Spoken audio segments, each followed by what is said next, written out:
in a way, art is a racket.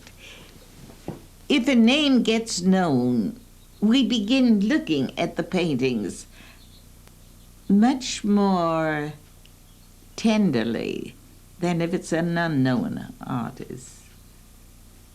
And I think I've just been very fortunate because I was associated years ago with a marvelous group of painters and art editors, magazines and art collectors. And so historically that group, after World War I, so many Europeans to flee the horrors of the war, the first time aeroplanes had been used to kill civilians, came to America. And there was a group of people not interested in money where art was concerned, but interested in what is the essence of art. To hell with the jury system, which is a very false thing. I first went to Paris.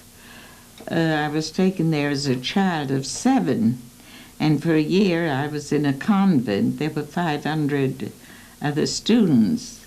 I wasn't Catholic. There were just a few of us who weren't, and I learned to read French then.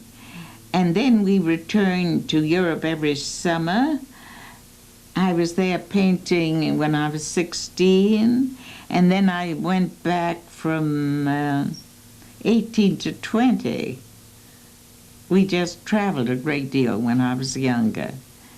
And wanting to run away from home and being a very good girl, I didn't quite do it. I just threatened. And I decided to go on the stage so as to earn money. And so my mother took me to Paris and said, if you want to go on the stage, I'll see that you become a good actress and have lessons. So she took me to study under the Comédie Française in Paris. They were my very good friends, the Walter Arensbergs. I met them through Marcel Duchamp. They lived in the apartment below him.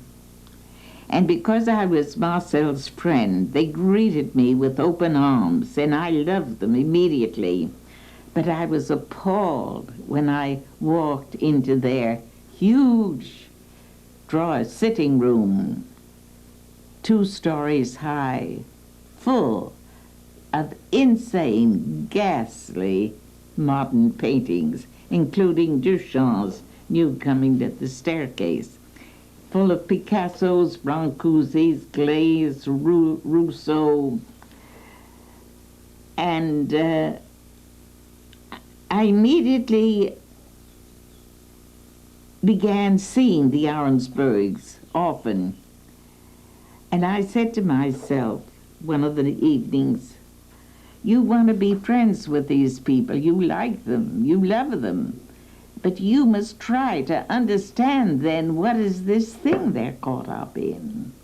So one day in front of a Matisse, I looked at it, freeing myself of the past and the traditions of the way paintings were done. And suddenly the whole thing opened up to me, and I understood the beauty of that painting, and that was my entrance into appreciation of modern art.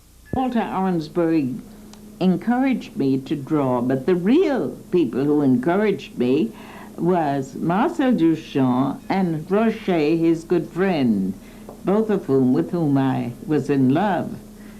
At the same time, I was in love with both of them, but only slept with one at a time. When I broke with one, I slept with the other. But I loved them both, and they knew it, and they weren't jealous because they were such good friends, and they were more or less in love with me. It was a very nice, rather extraordinary relationship. I had a great teacher, Gertrude Natzler, and she showed me 2 bowls. She said, you see which one is better? And I said, no, They both look good to me. Now I would know, because my eyes have looked at so much of bowls and pottery. They're trained as to that which is sensitive and has a living quality. It's the same with music. A musician begins with a very simple tone, but then with study begins to understand Beethoven and Bach and Beethoven, Stravinsky. So exposure is very important, and museums are very important because they take man into the world of beauty and invention.